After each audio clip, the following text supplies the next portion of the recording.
On this episode, we're going to be talking about SEO tools and how you use different tools for different content types. We're going to be engineering competitor sites and data, and we're going to be improving content performance with these tools as well. Now, there's a big difference between local and nationwide searches, so we're going to look at that in addition to topic and keyword idea generation. Ever wonder why some companies grow faster than others? What are they doing differently? And what are their secret ingredients? That's what this podcast is all about. Welcome to Boost Sauce. So as always, this podcast with this episode is sponsored by Client Boost, which is our PPC and CRO agency. We also have Kite, which is our pay-per-click software.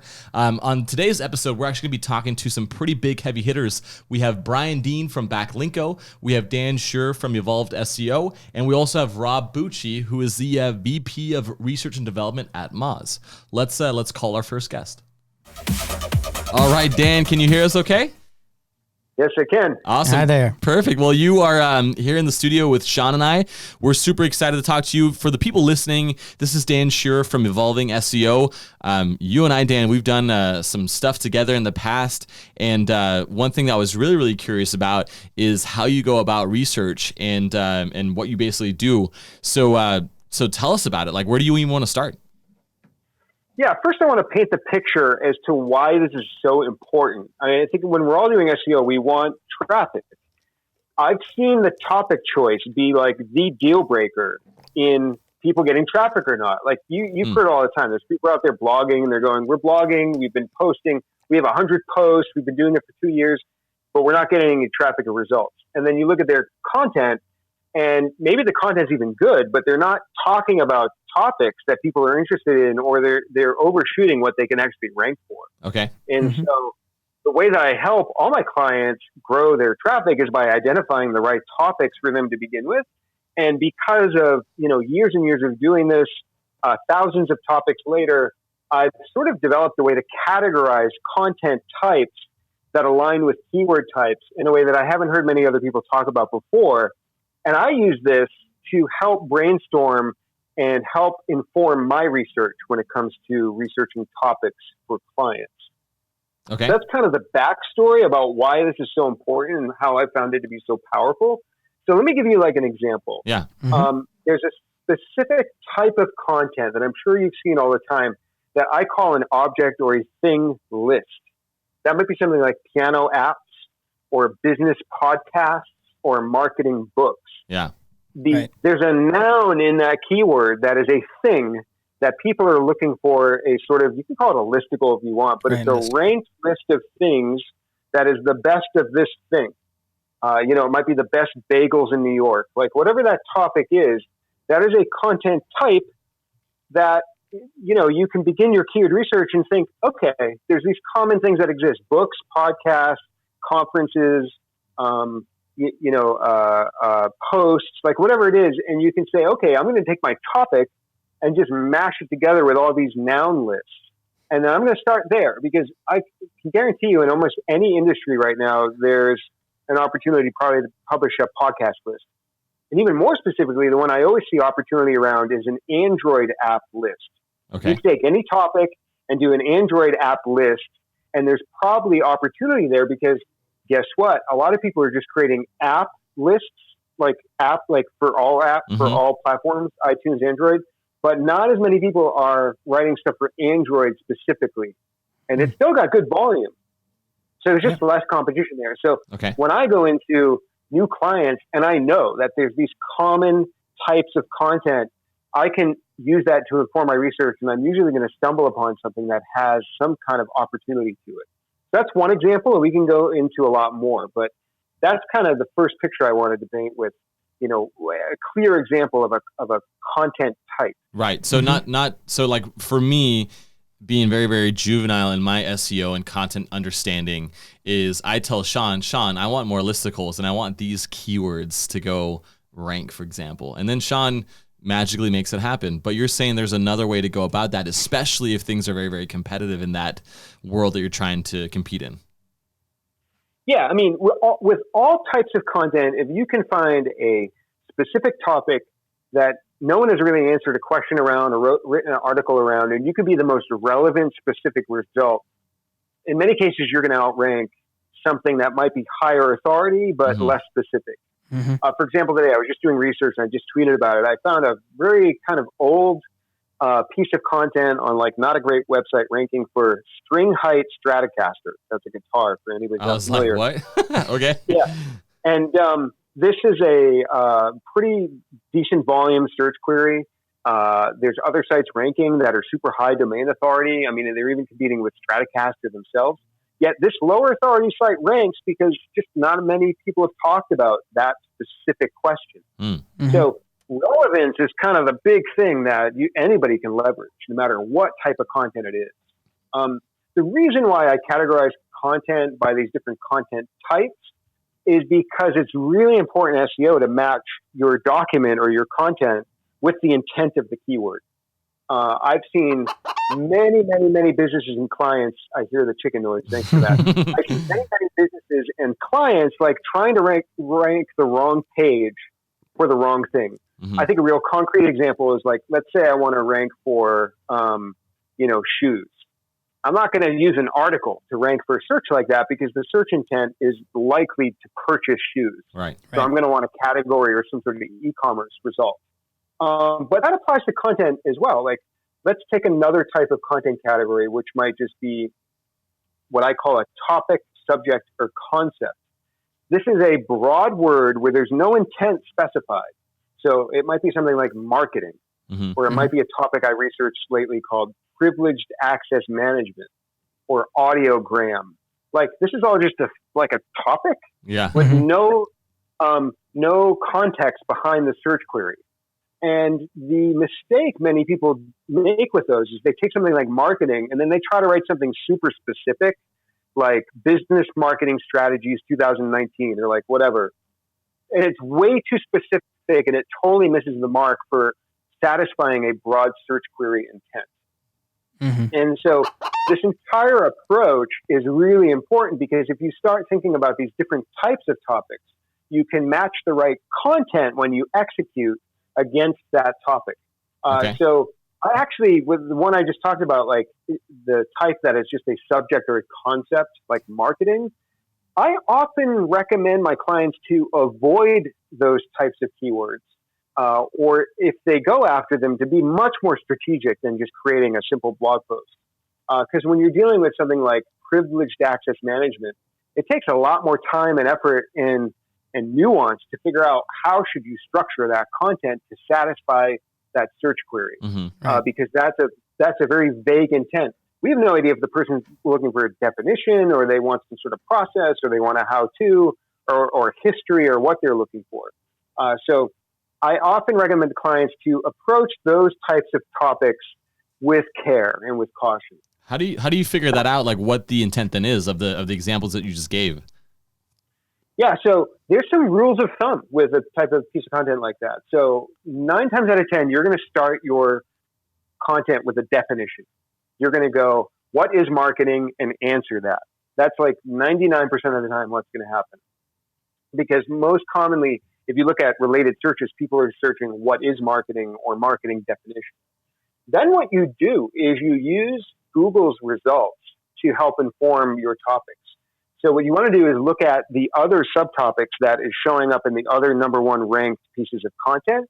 And you also want to look at Google's suggest terms, either in auto-suggest or down below the results.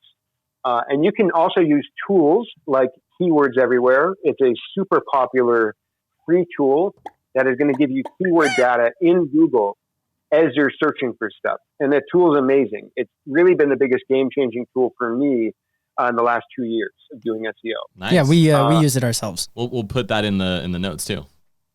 Yeah, it's a really, really crazy awesome tool. So you use SERP analysis, search engine result page analysis, and a combination of that and some tools.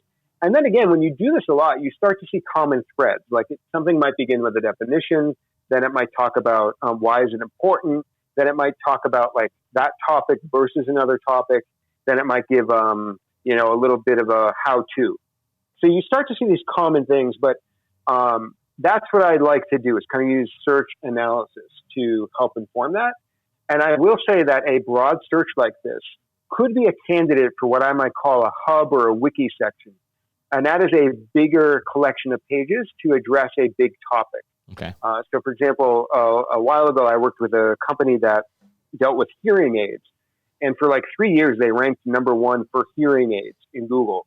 Had 201,000 searches a month, like huge keyword, drove a lot of traffic. But that's because we built a 10-page section about the broad topic of hearing aids with subpages below that.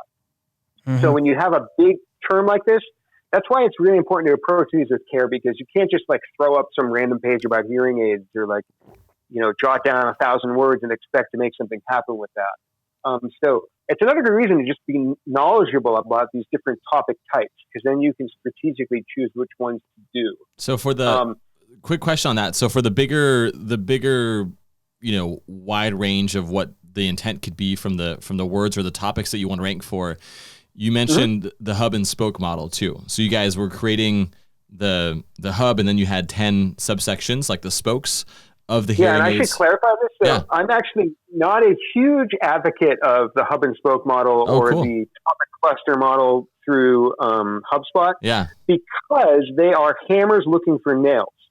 They are a kind of a templatized, blueprinted, pre-planned out strategy. Mm-hmm. But I like to let the keywords and the opportunity dictate what actually gets executed. You sound like an artist. You sound like an SEO artist. You're getting inspiration. Keywords find me. Yeah. I like to look at the keyword landscape for what it is. It's kind of like be the keyword, Mm-hmm. don't judge it or like come with some decided plan. Yeah. So what we did with the hearing aids thing is literally we just, we went to Google, typed hearing aids, and then all the suggest terms that came off of that, a lot of those ended up being subpages. So like hearing aids Bluetooth, hearing aids cost, hearing aids Medicare, like hearing aids equipment, all that stuff. If we had followed the topic cluster model, we would have ended up with something very different that I think would not have worked in that case. Okay. So, and can you tell what the topic cluster model is? Is that the same as hub and spoke? That's the hub and spoke. Yeah. Is it? Okay. Yeah. So topic cluster is a little bit more loosely based upon, we're going to talk about hearing aids. Let's just link to other pages that have to do with hearing aids. I know it's a little bit more sophisticated than that, but the reason that doesn't quite work in many cases is because it's not looking at the keyword and information architecture. So the way I plan this thing out with the hearing aids and with other clients is when you use the seed term hearing aids, then that becomes, the subfolder of the URL /hearing aid. Mm-hmm. And then all the subtopics become, /hearing aid /Bluetooth. Right. And so the entire architecture of the whole section, from the URLs to the internal linking to the navigation, is all dictated by the keywords. Mm-hmm. And so it's a much more kind of tightly connected group of content, rather than just like, let's have a main page about marketing and then we'll link to like Instagram. And, right. That's a bit more loose. That doesn't always work. So you're saying it's still, even though you might not be a believer in the hub and spoke or the topic cluster model, it's still a good, it's a better option than just writing one blog post on marketing or one blog post on hearing aids. Is that correct? Yeah. Yeah. I mean, and one of the big beefs I have with the HubSpot article was it came out with the subtext saying Google now uses topics, not keywords. And they said this in like 2015 or 16. And it's like, they've always been using topics. Like, I don't understand why this is a new thing all of a sudden. And so, they came at it kind of saying like this whole topic thing is like a new ranking factor, but it's really just good site architecture. So yes, to answer your question, you're better off thinking about good just site architecture, and good information architecture. Okay. Mm-hmm. Yeah. Love it. So awesome. I should probably go through some other topic types too. Yeah. Go for it. So we talked about a thing list, like piano apps. We talked about a broad topic like marketing. There's also what I call an information or concept list. That might be like Facebook ad tips or cybersecurity best practices or preschool curriculum ideas. So you get the picture with that. These are all more like, it's not a concrete thing, but if somebody's looking for, they've specified the intent or what they're looking for. I love going after these terms because you know exactly what the user's looking for. When they say Facebook ad tips, you better give them Facebook ad tips. Oh boy, we know. Yeah, you know quite a lot about Facebook ad tips through what you do at Client Boost. So this type of topic is super easy to go then execute, because then literally we're talking about the content that is like, the 12 best Facebook ad tips for 2019. And again, I can make it sound like a cheap listicle, but when executed well, these are very high quality, valuable pieces of content, especially if you are in an industry where there's a little less competition. I mean, Facebook ad tips posts are like a dime a dozen right now, but if you're in a lesser, competitive industry like preschool curriculum ideas, that was a topic I found for a client, and it's, super less covered than Facebook ad tips. Right. So you can definitely add a lot of value depending upon your industry that you're in. So I love that type of content because it can arrive at keywords easily, because you're just going to take topic and add strategies or tips or process or ideas, any of these things that represent something specific. And then you're just going to execute on that common structure of that content. There's some others that are common that I'm sure people see all the time, but you might not think about. So versus, so maybe like silver bars versus coins, keto versus paleo, VPN versus proxy, the list can go on and on. But you can take any starting topic and go to Google, or you can go to another tool I'm going to mention, which is keywordkeg.com. This is made by the people that also make keywords everywhere. And you can throw in like VPN versus, and it'll spit back to you all of the other searches that have VPN versus proxy versus etc.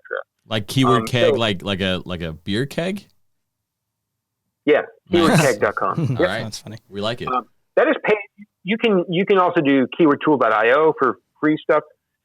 So there's a lot of these tools. Uber Suggest is one that Neil Patel bought, that he bought it and kind of ruined it, so I wouldn't use Uber Suggest anymore. Chirp. No cluck. Yeah, but no cluck on that one. But there's all kinds of ways you can get this. But that's another common content type, is just look for versus stuff.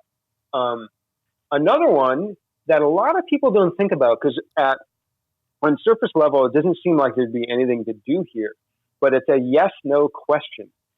So, is FaceTime safe? Or is butter dairy? Or is piano hard to learn? Like, these are all things I could answer with a yes/no question in theory. But if you then think about following that up by expanding it on asking why. So, is FaceTime safe? Yes. Okay, why? And then there's your post. Because then you're going to go into answering the nuances to that question, the follow-up question, why? And I think a lot of people overlook this type of content because you just think it's going to be simple. Like, it's yes, no. Like, why do I need a whole piece of content about that? So you can, again, go to, answer the public, go right to Google with your Keywords Everywhere plugin or Keyword Keg or whatever. And you can put your topic and then put the cursor in front of the topic and type the word is. And then you can find all of the long tails off of that, so is butter dairy is one example, but I'm sure you can find like, is butter healthy or whatever. So that's a common content type that I often find there's a lot of opportunity around as well. And do you do that when you go for like the verses or the question type of content? Is that when things are very, very, let's say, competitive? And nobody's like the competitors that you're trying to rank against that might have a higher domain authority are not taking advantage of the verses or the question topics? Or is it just like, like how do you prioritize that? Which one's the right first? Competition is going to differ based upon your vertical. So again, if we're in marketing, it's all going to be competitive. If we're in the, one industry I researched lately with precious metals, it's going to be a little less competitive. Mm-hmm. We need to get into precious metals. So you have to know your industry. So for versus, there's no stock answer. Yeah. What's that? No, sorry. Sorry, I missed you guys. What'd you say? I didn't say anything. I was just nodding and agreeing. Oh, got it. Okay. So yeah, I think for competition, what I look for is my connection still good? Yes. Yep. Loud and clear. Okay. What I look for competition, no matter the vertical, is three basic things, which I'll cover very quickly: relevance, quality, and authority. I want to look to see, are there relevant results? If there's little to no other relevant results answering that specific search query or question, then I know there's an opportunity, no matter the other two things, authority and quality. The other thing that you do very quickly is just turn on your friendly Mozbar overlay plugin in the Google search results and look at the domain authorities of the other site's ranking. I should caveat, because there's been discussion in the SEO world lately about how Google doesn't use domain authority, which is true. They don't have anything like domain authority. Right. But I still find domain authority valuable to quickly gauge, like, what's the overall just ranking power of this site that's showing up. It's still a useful metric. So you can quickly scan the domain authorities, and if you find what I call a domain authority gap in the search results, you might be able to rank. So if your site is a DA50, but everything on page 1 for your term is DA40 and below, you could probably rank there, given other factors, of course. But that's a really good opportunity showing up in terms of domain authority. The other thing that takes a little more analysis and figuring out is quality. But even if you're lower domain authority and there's other relevant results, maybe they're old or maybe not written by an expert, maybe they're low quality, maybe the images are broken, like low quality in any sort of way. You could still do something better, bigger, newer, etc., and possibly outrank those other results, even if there's some higher authorities and relevant results as well on page 1. So that's how I assess competition, but there's a lot more nuances. That's like kind of a quick minute crash course. Right. No, it's the fundamentals. Yeah. One thing I'll say is I typically ignore keyword difficulty tools when doing this granular level of asking, can I rank for something? Where I will use a keyword difficulty score like in SEMrush or in Moz. It's just broadly, right? If I want to look at a set of keywords and just filter out everything that I know is going to be too hard to rank for, in SEMrush, I'll filter out everything that's 80 and above. I just want to get rid of the stuff that's going to be super hard. And then that way I can dig into the lower stuff. So I use it in a broad way. Yeah. But I see some people obsess over this is a 65 and this is a 70. The 65 is easier to rank for. That is totally not true. It doesn't work like that, but it can be used as a broad sort of way to analyze stuff. Mm-hmm. Do you also, you've talked a lot about the search intent and everything. I just got one question. How do you kind of balance certain keywords that you're targeting or topics that you're targeting if they have or if you think they have a nice strong intent in terms of lining up with the keyword and what you're writing, but they have a low search volume? Oftentimes, Yeah, then you're going to get low traffic, or you're going to find stuff with higher volume. So there's always a balance there, right? And I think depending upon your niche, some companies or websites have to be comfortable going top of funnel with their traffic acquisition. Mm-hmm. I was just working with somebody who is going to be selling courses on how to repair guitars, or how to, be your own guitar technician. There's 90 searches a month for that. That's neat. Yeah. So he's got to write about stuff that is way more top of funnel, capture people on email, get them in a system, and then sell that way. So, it kind of is what it is. You can't make up volume for stuff that's not there. So then you have to write about something that people are searching for. So that's kind of how I deal with it. And then I try to educate clients on the value of that top of funnel content, which doesn't always go super well, but the ones that are receptive, it definitely works. Right. Super cool. Awesome. The last content type I'll mention that is super common is how-to or process. And I think it's valuable to just mention this discreetly here, because the biggest mistake I make is I see people taking something like marketing strategies and then they write a how-to, right? And that's not how to rank for marketing strategies, because you're not aligning the content with the intent. So would that be more of a listicle, a marketing, X amount of marketing strategies? Yeah, that's back to your list, right? Your topic list, your information list. But when you encounter something like how to jump a car or how to cook on the grill or maybe even how to set up Facebook ads, like then your structure of your content becomes a outline of steps. Think WikiHow. Like every single piece of content in WikiHow falls into a how-to or process. Right. So it's just good to know that, because then you can also backstep into the keywords.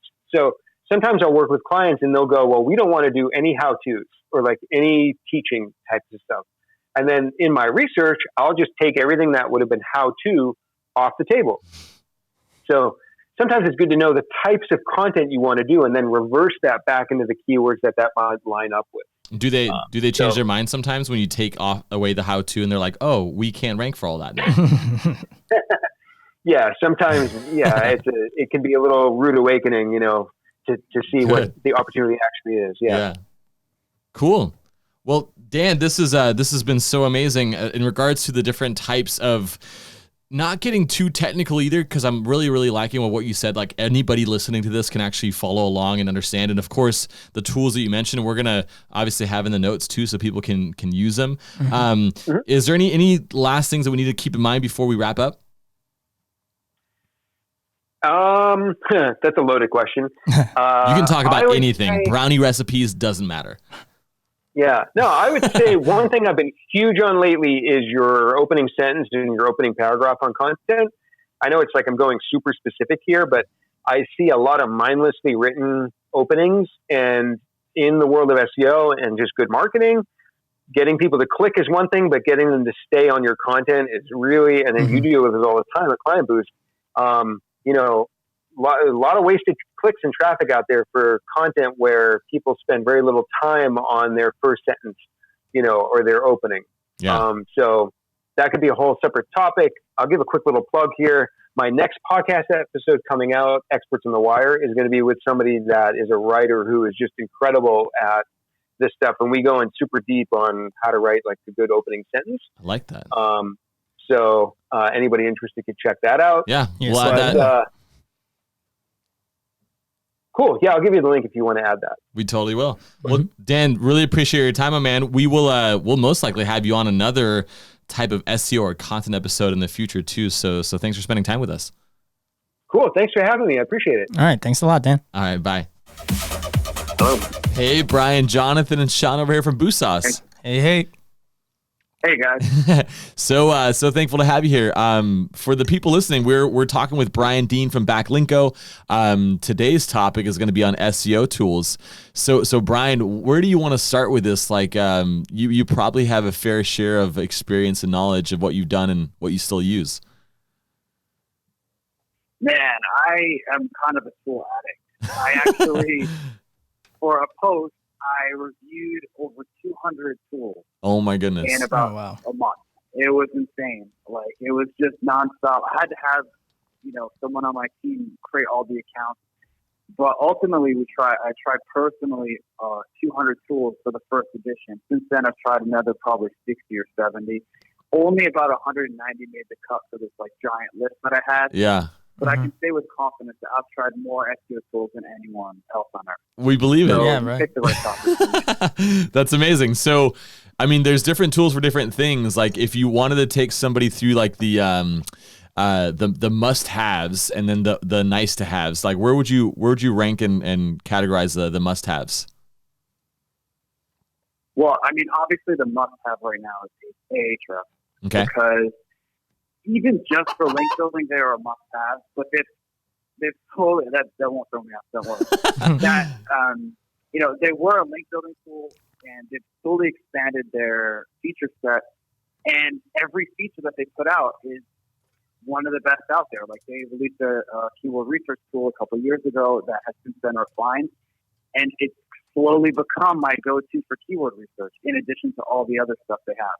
Now, they have some SEO audit features that probably aren't as good as some others and things like that. But in terms of must-have, that's the one that I find myself logging into most often, which to me indicates like how much value it brings to the table, because I just kind of can't do a workday without that tool. That shows me that it's a must-have. Okay. Awesome. What other tools? The other would be SEMrush. Okay. And what do you use SEMrush for? I mean, I use it mostly for reverse engineering competing sites and what keywords that they rank for. Like Ahrefs, they have a billion features from content stuff to even their own link database.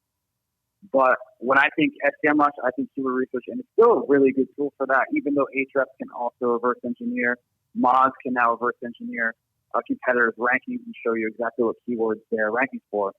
I find that SEMrush is good for that, but it's also good just for like coming up with keyword ideas.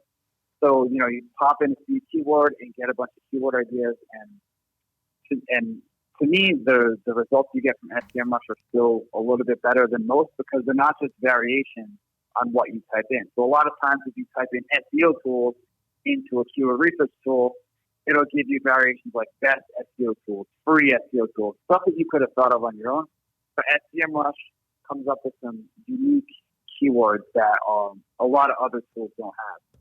The only other one that is similar in that way that I would put on almost a must-have list, like not necessarily must-have, but it's really good to have, and it's a little bit above nice to have, will be Moz Pro. Okay. Because their keyword research tool is also really good at coming up with those lateral keyword ideas that just are tough to come up with on your own, but using their own sophisticated algorithm, they know how topics are linked together, and they suggest some cool keywords that I wouldn't have thought of on my own. That's amazing. What? Well, I was going to say, yeah, I know that being limited on the non-pro subscription to Moz, and I get, I think, 10 keyword searches a month. Yeah, it's a bit difficult. We don't have a budget here at Client Boost. What? So are those three your must-have? Like you can't live without those?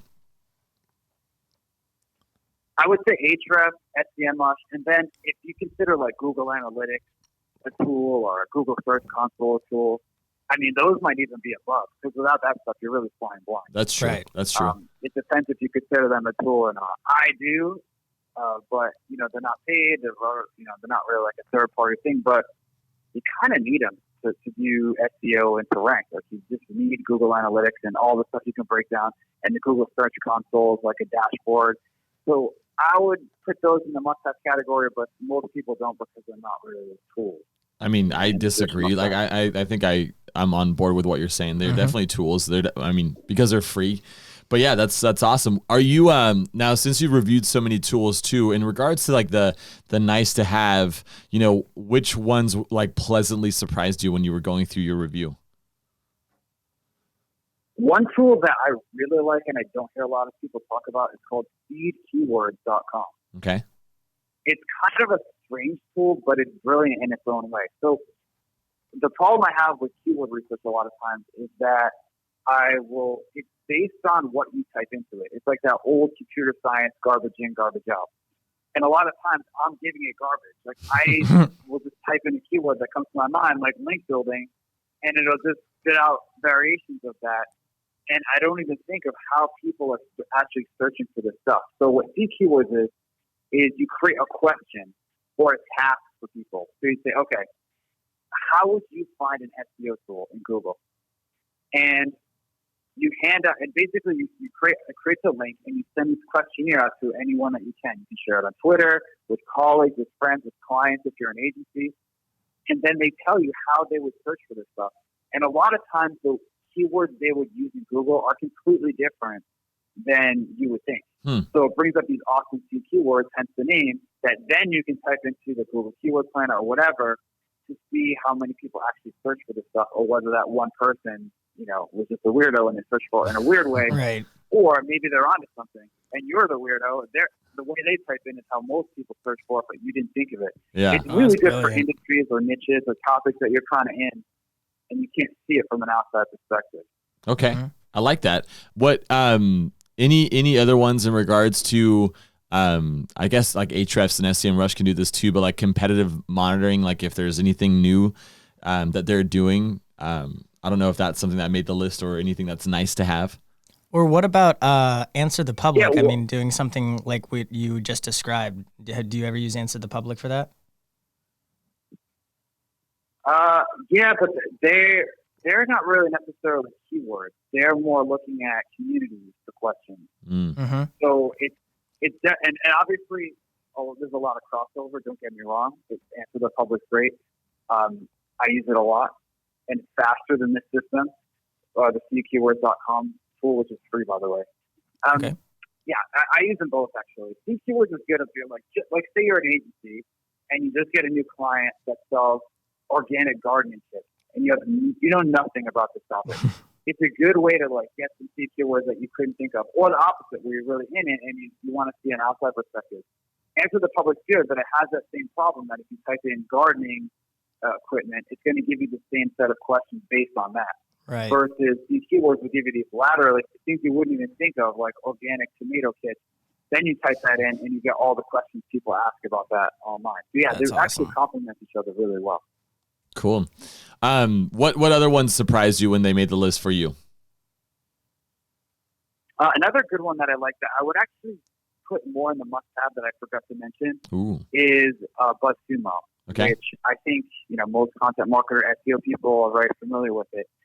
Well, I don't. A couple things I've used it for that are a little outside the box that I don't think get enough love is one is searching for content on a competitor domain. So a lot of people when they use it, they type in a keyword and see what content is done well, which is how it was designed to be used. But you can actually put a domain, like you could put clientboost.com, and you can see your best content over the last year, 2 years, 3 years.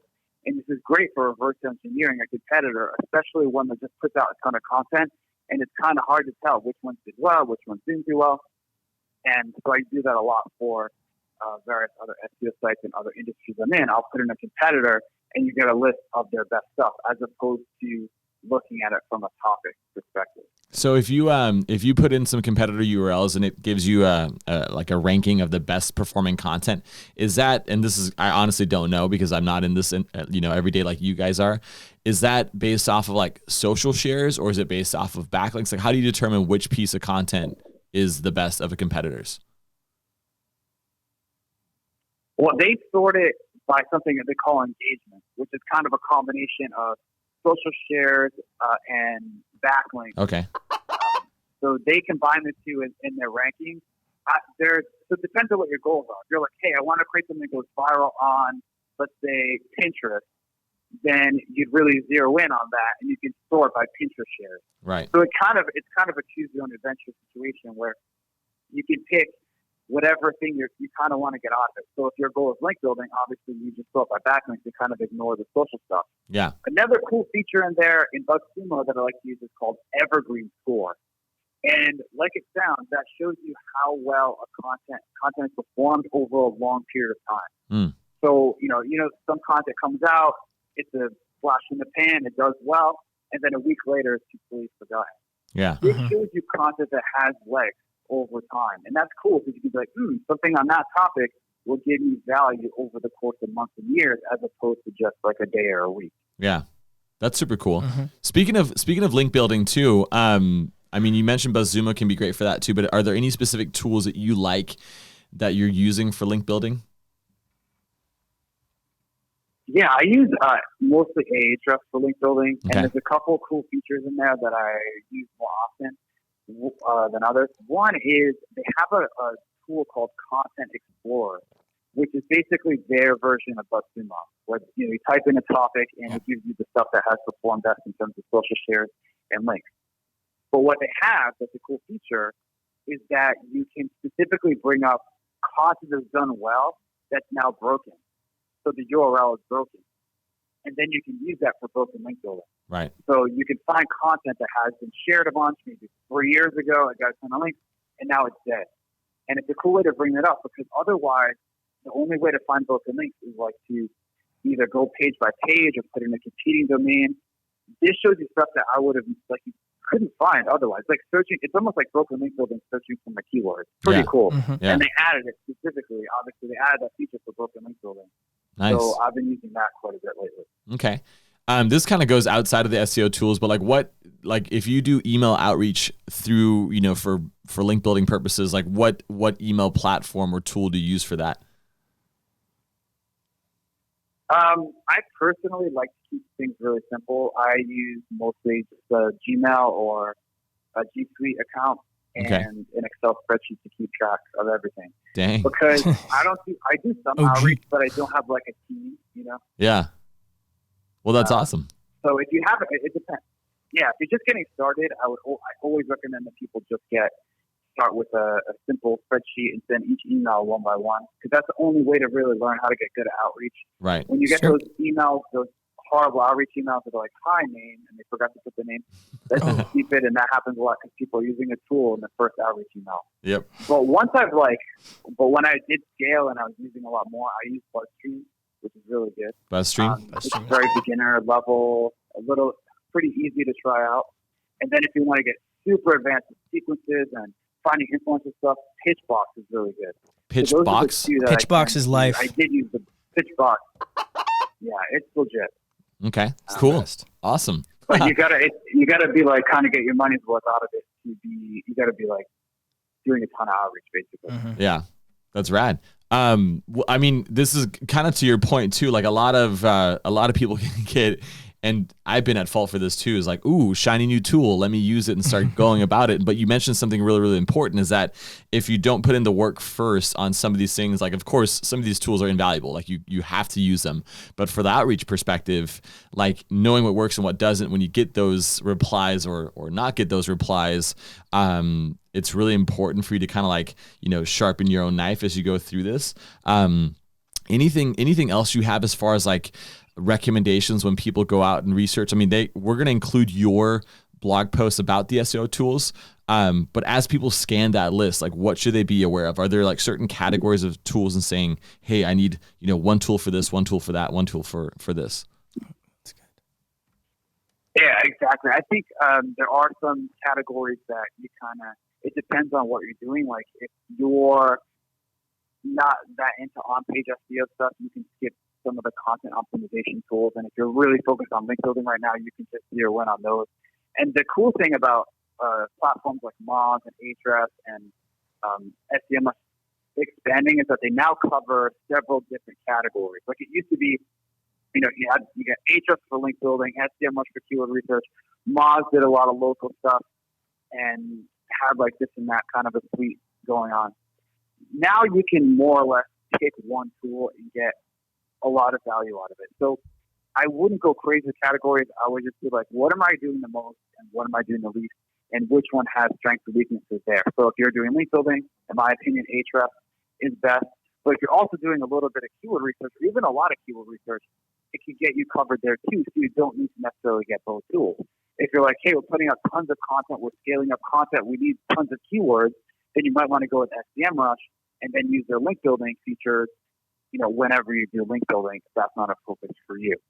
So it is a bit individual, but again, that post has recommendations and some highlights of what things tend to do best. Awesome. Anything else you think the listeners should know about when it comes to SEO tools? Anything that we didn't cover yet? Yeah, another tool that I would recommend that I don't hear a lot of people talk about is called Keyworded. Keyworded? Or Keyword Reddit. I should have looked that up. I think it's Keyword Reddit. Okay. We'll have to might have to show note that one. We'll add those, yeah, for sure. What it is if you put in a subreddit that your audience hangs out on, and it scrapes it and finds terms that people are talking about on there, and it sorts it by search volume. So it's very keyword focused. So for example, if you're in like the keto space, you put in the keto subreddit, and it shows you all the terms that come up most often in that subreddit, which is just a gold mine of keyword research. And again, it's one of those where you don't need to see keywords. It's stuff that will be hard to find otherwise. Right, yeah, that's really like a straight from the source. Yeah. It's funny, so I don't... Yeah, exactly. And you don't have to do it manually. Yeah, I was gonna say too, like we obviously it's not similar situation, but on the paid side for, let's say, display network, we have something called custom affinity audiences, and what we found work really well is when we use subreddit URLs, Pinterest URLs, which unfortunately there's not a lot of text, or like even Wikipedia articles, to generate a topic that we're basically using to target our ads. So it's funny to hear what you just mentioned there, that there's a tool for the SEO portion of it. Yeah. Cool. Well, Brian, you've been so helpful and straight to the point. I love all these nuggets. Obviously, we have more than what you actually heard from the chicken sound. So we wanna thank you for your time, man. Really appreciate it. My pleasure. Thanks for having me. All right. Thanks a lot, man. Talk soon. No problem. See you. Thank you, guys. All Bye. right. Bye. Hey, is this Rob? Hey. Hey, how's it going, guys? Hey, good. How are you? I'm well, thank you. Yeah. Awesome. Good to hear it. For the people listening, we have hopefully I don't butcher your last name, Rob, but it's Rob Bucci. Is that correct? You got it, Bucci. That's right. Not bougie. Just kidding. No, It's Bucci with a like B. Gucci. Oh, okay, got it. Yeah, that makes sense. Rob Bucci, the vice president of research and development at Moz, and we're going to talk about SEO tools and research. Are you ready for that?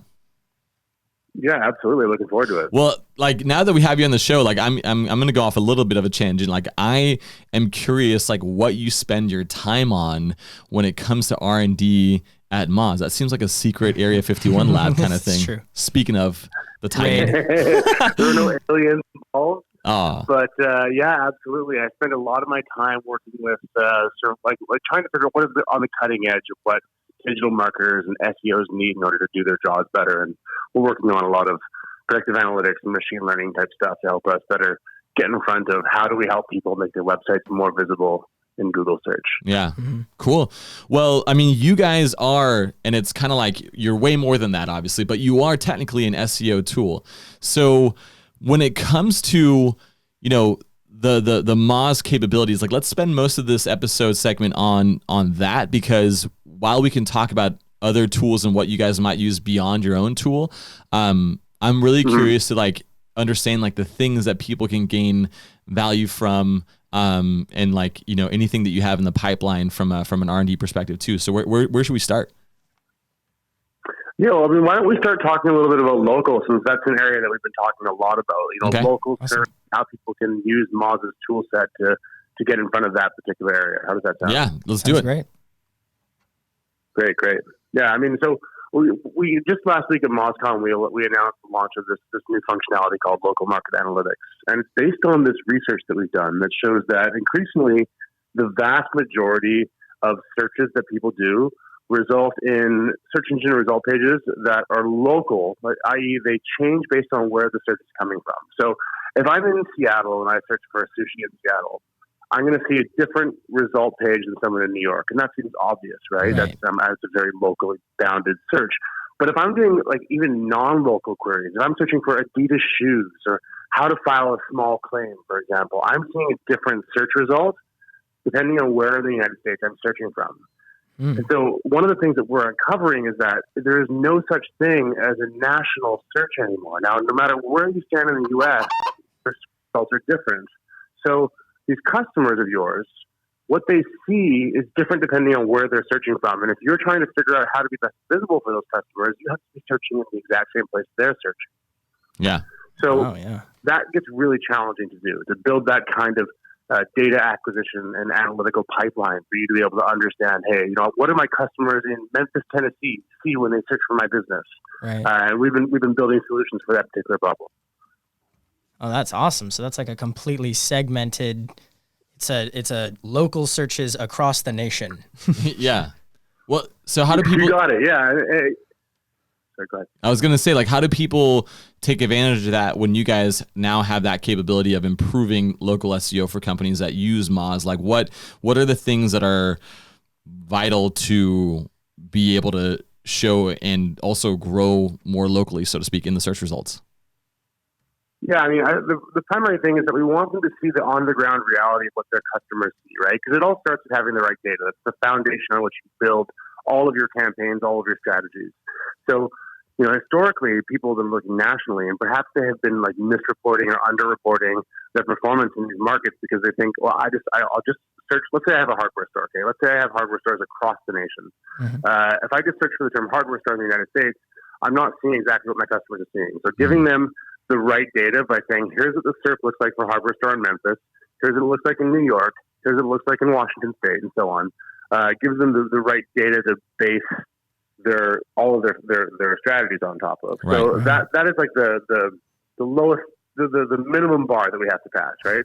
But on top of that, we want to allow them to understand, like, what is the demand in that market? Like, how does the number of people searching for hardware stores change based on where they are in the country? So we've layered in this other piece of data that we've developed at Moz, which is called local search volume.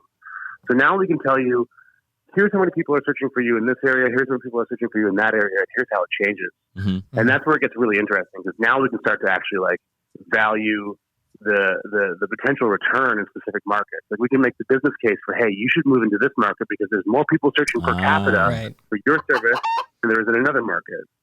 That makes sense. What so knowing that those insights, seeing what the SERP looks like, getting the data of the search volume, how do like individual local business owners that might have one location or multiple locations then take advantage of it? Like what things are they doing differently than being able to be more present in the search results? Well, I mean, you know, when it comes down to it, like the actual nature of how we do SEO doesn't change so much, right? It's more about where do we focus. Mm-hmm. Mm-hmm. So, you know, the good old fashioned principles of like create great content, solve real user problems, figure out what those users are trying to do, and make sure you help them do it is all good standard SEO advice that doesn't change. So now we're helping them be a bit more granular about where they put their focus, though, right? I want them to say, I have to focus on. This is kind of random, but part of my research was related to like pet adoption. So like I want to focus on like dog adoption related content in Portland specifically. Mm-hmm. I know that I'm performing poorly in Portland, and I know there's a high number of searches per capita in that market. So I am taking my relatively limited resources that we all have, and I'm applying them very strategically to one specific area that I know will make an impact. Right. Mm-hmm. Because of search volume potential or search volume that's already there, but you're not grabbing it because like you said, the resources may be constrained for now. Mm-hmm. That's super cool. Or you have like a big competitor who's in every market except for that market. So you're going where they're not. You know? Exactly. Very cool. Well, that's awesome. If we had multiple locations, I mean, that's a goal one day, then we can consider, you know, being a customer of yours for that. What other things in regards to, you know, the SEO tool of Moz beyond the local factor that people take advantage of and love? Sure. Yeah. Okay. So one of the cool things that we've sort of all as the industry come to terms with in the past few years is that Google thinks a lot about satisfying the intent of the search, meaning that like they know that when people go to Google and they search for something, they're trying to solve a specific need or a problem or meet some sort of requirement they have. And Google, in order to do that well, tries to understand what that intent is behind the searcher. Are they looking for information? Are they looking to purchase something?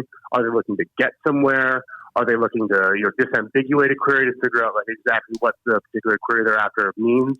So there's all these different kinds of intent that someone might apply to their searching.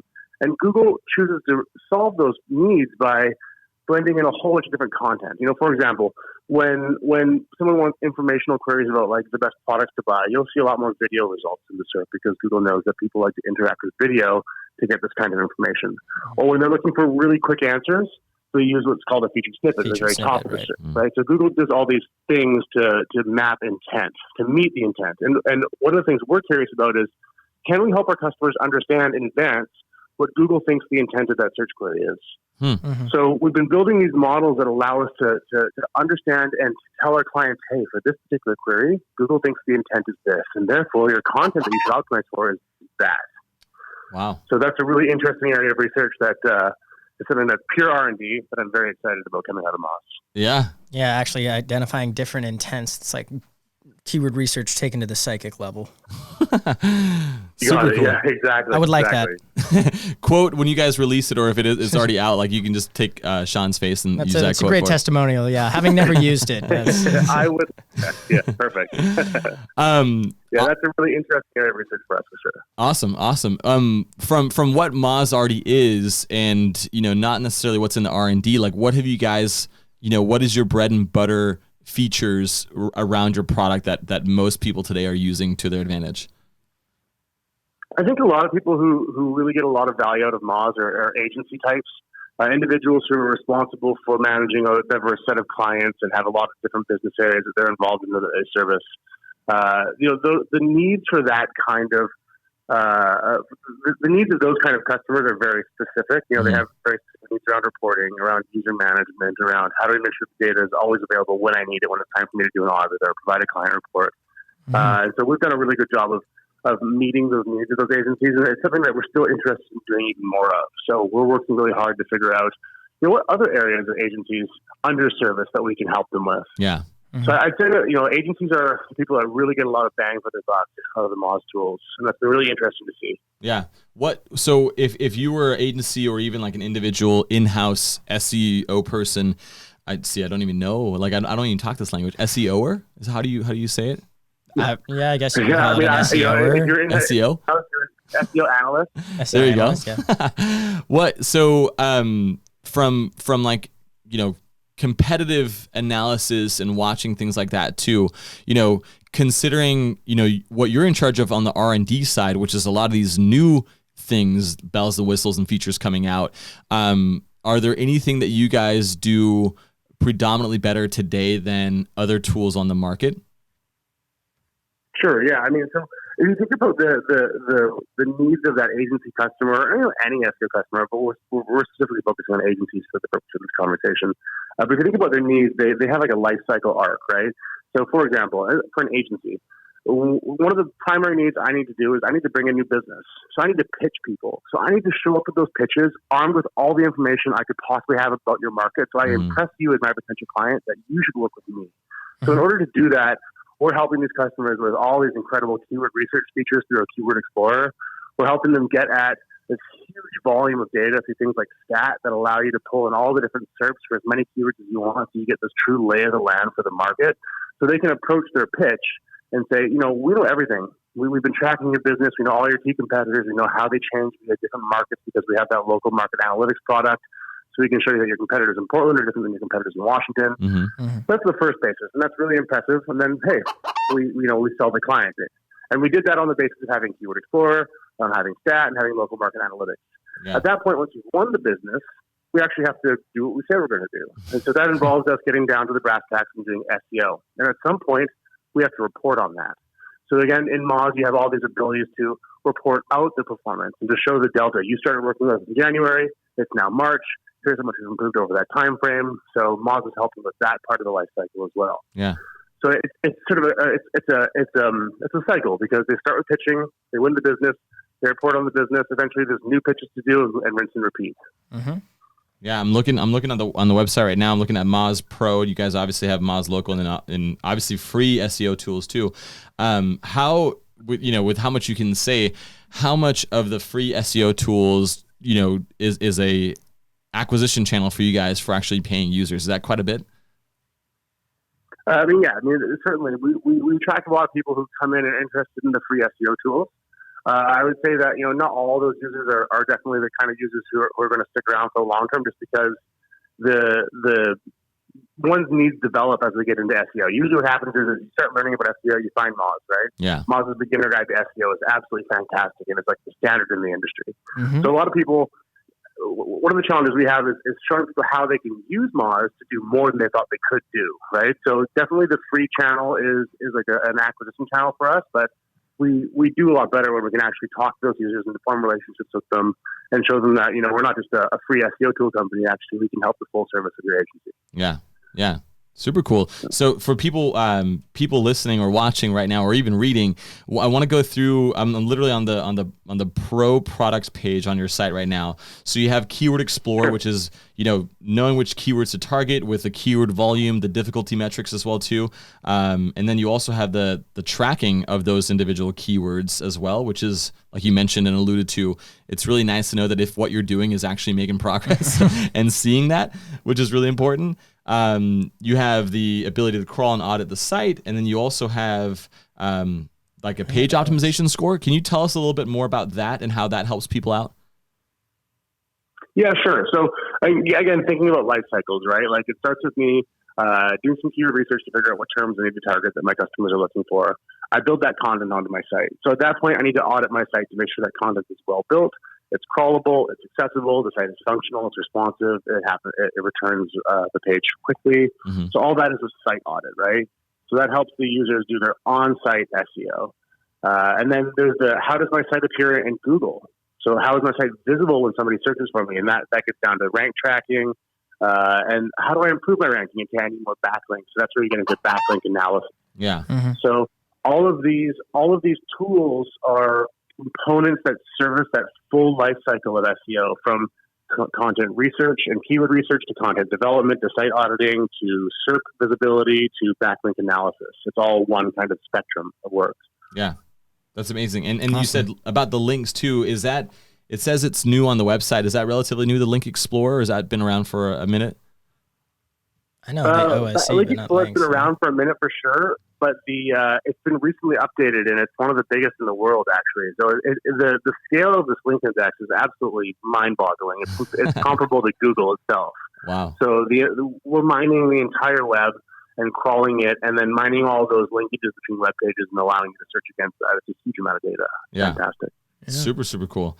Well, Rob, anything that we're missing in regards to, are there any SEO tools that you like outside of Moz? Are you allowed to say that, or will you be basically killed? The one that I'm pretty sure I have some leeway here.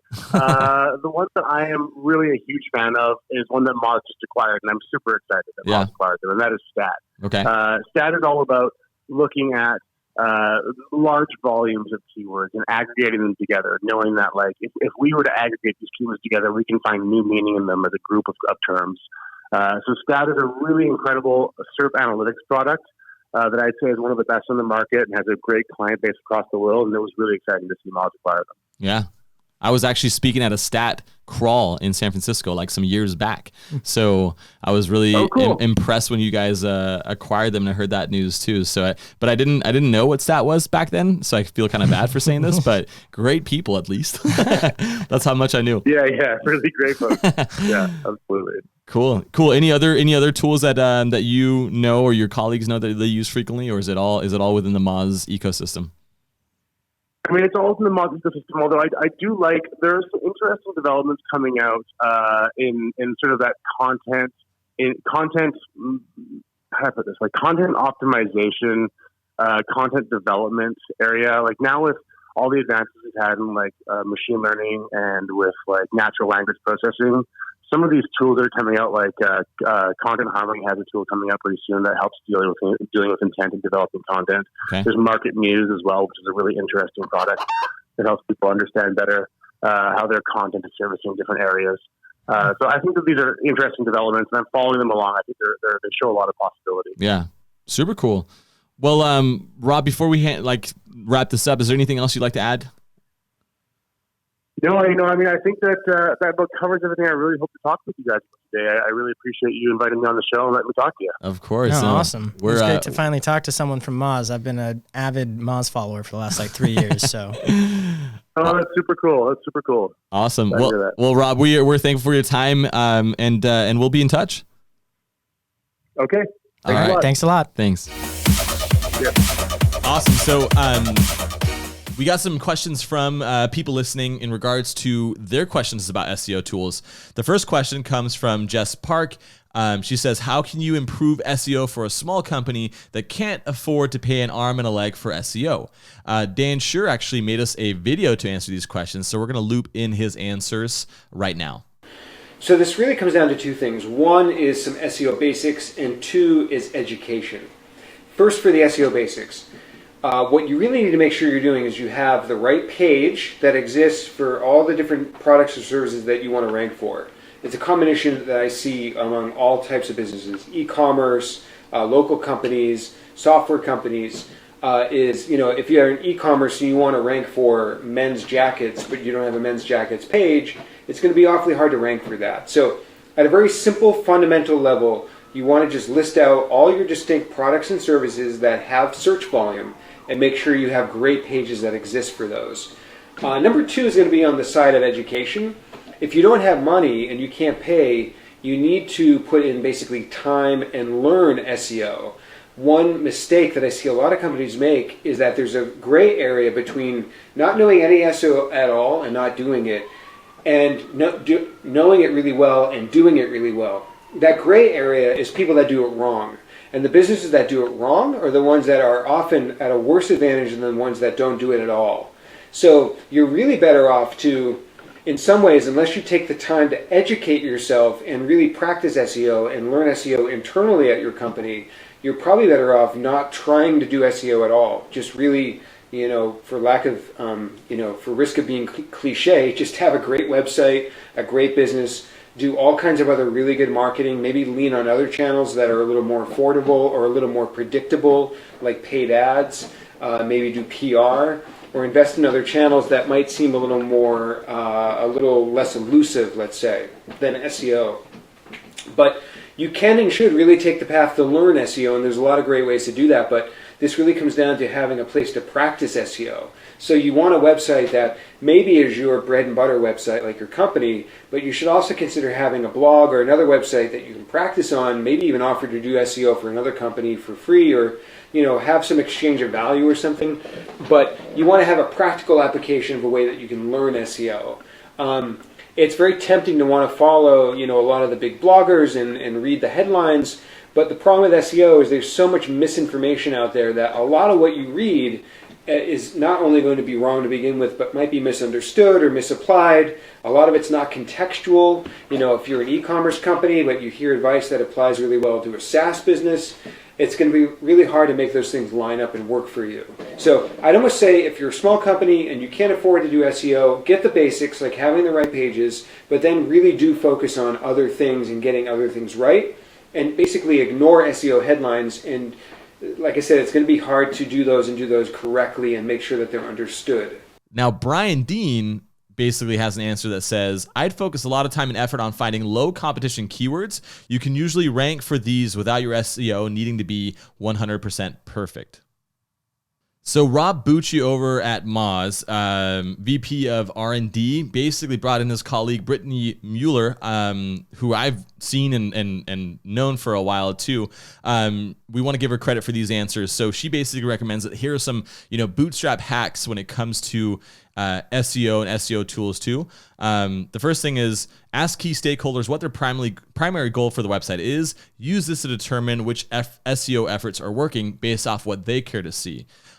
Simply ask current customers these questions and paying attention to the information they require before converting. So these questions are, who is your audience? Who are they? What problem are you solving? Where are they located? How are they searching for your products and service online? And what are their most frequently asked questions? That is something you can use to reverse engineer how to become better with your SEO without investing a ton of money and effort to it.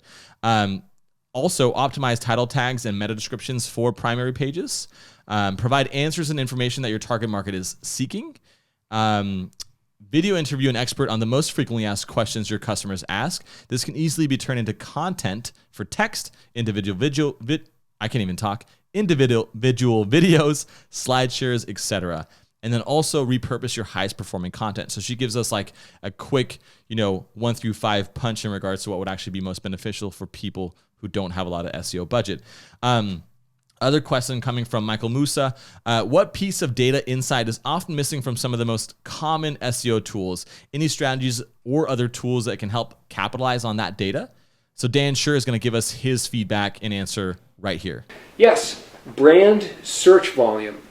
So I believe brand search volume is actually possibly a signal to Google of how popular your brand is. And if you think about it, Google has this data. They have search volume. They know if somebody searches for your company name and clicks on your company website, that is a search that somebody intended to do to get to your business. It is a brand search. So oftentimes other people will come to me and they'll say, Dan, why is my website or why is my business not ranking for certain, generic commercial keyword like marketing software?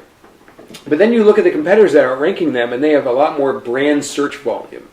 And I believe that for whatever reason, they've just gotten more popular, whether that's through, advertising or doing really good SEO, which then snowballs, or, maybe getting mentioned in big publications, whatever it is, their brand is more popular and they're being searched more frequently. And so I believe that might be a signal to Google to rank them better. So the SEO tools don't really directly give you like a brand search volume report. And they certainly don't give you a report with that against your competitors based upon keywords. So this is data you can get from AdSense directly or from a plugin like Keywords Everywhere. It's a free plugin for Chrome and Firefox. From all the SEO tools that do have search volume. But what you want to do is do a little bit of homework to determine your exact brand searches. if your company is Apple, not every search for the word Apple is a brand search. So you need to be smart about that and maybe come up with a percentage or something like that. You can go into your search console and see all the types of branded terms people might already be using to find your business or your website. And then what I would do from there is get your brand search volume, maybe pull that data from the various sources I mentioned every month or twice a month, and see how it is trending along with your competitors. You can, of course, proactively improve brand search volume with things like advertising or PR or showing up on podcasts, having YouTube channel and things like that that can give you exposure. But I think that's a metric that's very lacking in the world of SEO, but I think has a lot more value than a lot of people give it credit for. Brian Dean says, the number one insights missing from most tools is on-page SEO. Most tools base keyword competition and how likely a site is to rank based on backlinks. Granted, backlinks are important, but without proper on-page SEO, it's impossible to rank for competitive terms, and most tools completely overlook on-page SEO.